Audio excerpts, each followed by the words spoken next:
Set খোলার আগে খেয়াল করতে হবে যে আমি যখন মাদারবোর্ড উঠানোর আগে খেয়াল করতে হবে যে আমার এই যে জায়গায় লাইন দেওয়া আছে, যেমন ব্যাটারি কানেক্ট দেওয়া আছে, ব্যাটারি কানেক্টটা খুলে ফেলাতে হবে, ডিসপ্লে কানেক্টটা খুলে ফেলাতে হবে, ডিসপ্লে যে বেজ, এই যে বেজের লাইন, এটা খুলে টুইজারটা টান দিয়ে খুলে ফেলাতে হবে। তারপরে তোমার হচ্ছে ওই যে পাওয়ারের অন অফ সুইচের যে লাইনগুলো সংযোগটা, এই বেসটা আছে, এই বেসটা খুলে ক্যামেরার লাইনটা খুলে ফেলাতে হবে, খুলে দিয়ে ক্যামেরার যে বেজ আছে ওটা খুলতে হবে। খোলার পরে দেখতে হবে যে ইয়ার স্পিকার, যেটা কানে শোনা যায়, ওই স্পিকারটা আস্তে করে স্পিকারের যদি তার দিয়ে সংযোগ দেওয়া থাকে তাহলে তাতাল দিয়ে তার সংযোগ খুলে ফেলাতে হবে। খুলে বোর্ডটা আস্তে করে বেরোয় সূক্ষ্মভাবে বোর্ডটা বেরোয় রাখতে হবে। রাখার পরে তারপর যে কাজ, যে জায়গায় ডিস্টার্ব, যে জায়গায় প্রবলেম হয়েছে সেই কাজ, যদি চার্জিং গার্ডের প্রবলেম হয় চার্জিং গার্ড চেঞ্জ করতে হবে। যে জায়গায় প্রবলেম হয়েছে প্রবলেম আগে সলভ করার আগে দেখতে হবে যে আমার কী কন্ডিশনে আছে, কী অবস্থাতে আছে, সে অবস্থায় যায় সেই কাজটা করতে হবে। বোঝা গেছে কী কইছি? এবারে ডিসপ্লে লাগানোর আগে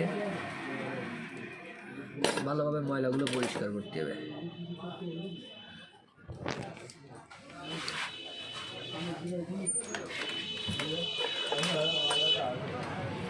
এই পিছনে খুলে ধরালাম, এই চারটে নাট খোলা, বা এই চারটে নাট খোলা।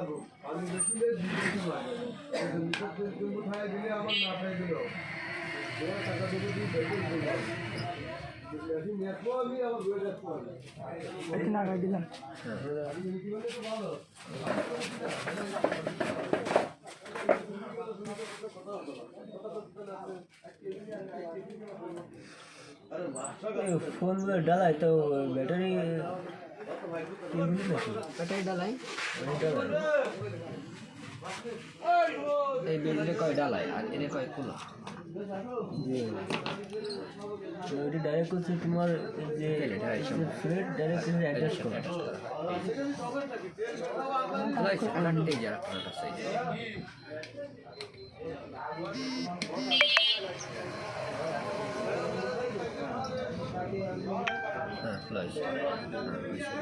এবার আস্তে করে এই সংযোগটা এই দেখতে হবে যে কোন সংযোগের মধ্যে কোন এই আছে, মনে হয় সম্ভবত এই আস্তে করে এটা দিলাম, এই ঘুরে যাওয়ার পরে এই ফ্লাডের প্রয়োজন নেই। এটা হচ্ছে এই বেসটা, এই যে হচ্ছে বেজের কানে এই ঘুরে ফেলালাম, ঠিক আছে। তারপর দেখতে হবে ময়লা আছে কিনা, যে ময়লা আছে তাহলে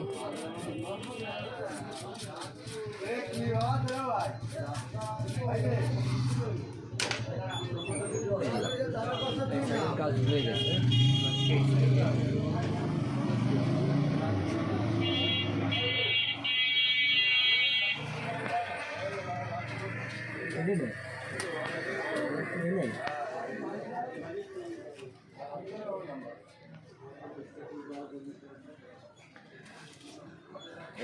ওকে দায়িত্ব আছে শুধু এদের সাথে অ্যাডজাস্ট করে দিয়ে ছাড়িয়ে দেওয়া, তাই তো? না, অ্যাডজাস্ট থাকে, ওকে দায়িত্ব হচ্ছে এনি ধরবে, এই জায়গা ধরবে, ধরে মানে দেখবে যে ডিসপ্লে আইছে কি না, ওই পর্যন্ত এসে আসলে তাই তাতাল গরম নিতে